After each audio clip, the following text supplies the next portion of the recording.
Vai Stefano. Buonasera Simone, insomma terza vittoria su 7 vittorie, terza vittoria consecutiva ovviamente su 7 vittorie. Beh, insomma, dopo quella tua intervista che abbiamo visto qualche settimana fa, il Sarzana ha cambiato completamente faccia, anche di ritmo, di volontà, di consapevolezza, anche arrivate dalla vittoria europea, che comunque bisogna dire è una vittoria persa ai rigori, ma è una vittoria sempre in territorio ostile, tra parentesi. Io penso che la risposta della tua squadra, dei tuoi compagni e di te stesso è stata fondamentale per cercare la salvezza, che ormai è vicinissimo. Sì, io mi sbilancio, dico che la salvezza è ormai archiviata e noi da sempre guardiamo sempre davanti e mai dietro. Se posso dire, siamo stati molto sfortunati all'inizio dell'anno perché c'è stata la fase iniziale che abbiamo raccolto meno di quanto dovevamo raccogliere, ci siamo demoralizzati, abbiamo fatto una fine di girone d'andata e un inizio di ritorno non all'altezza, nessuno di noi e tutti noi lo sappiamo.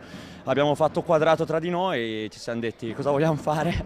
E cosa vogliamo fare? Sono 3 vittorie in 3 partite e l'abbiamo fatto. Voglio sottolineare anche che la svolta è stata anche in difesa perché è bello sottolineare che tra Trissino, Forte, Grosseto e Novara abbiamo preso 4 gol in 4 partite contro la prima e la seconda, quindi abbiamo messo a posto anche quell'aspetto lì. Siamo carichi, peccato per la Final Four, ma abbiamo tanto ancora da dare, chissà, comunque c'è sempre quell'obiettivo lì un po' strano della semifinale scudetto mai raggiunta, noi ci crediamo anche se quest'anno partiamo da underdogs.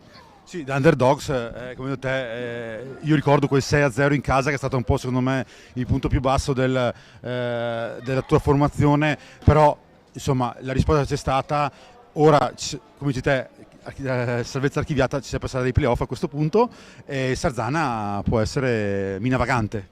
Può essere minavagante, dispiace perché al 99% passeremo per i pre-playoff. Logicamente ho detto salvezza archiviata anche pensando con la regola dei 7 punti di vantaggio che c'è da quest'anno. Probabilmente se riusciremo a entrare entreremo nei pre-playoff, cioè play-in, quindi avremo un turno di più molto complicato. Siamo 4 squadre che comunque vogliono tutti andare ai playoff e poi quando si entra nei playoff però è tutto bello, il palazzetto è sempre pieno e possiamo dare spettacolo e fare un po' di festa. Grazie. Ciao. Grazie Simone, grazie per le tue parole, sono sempre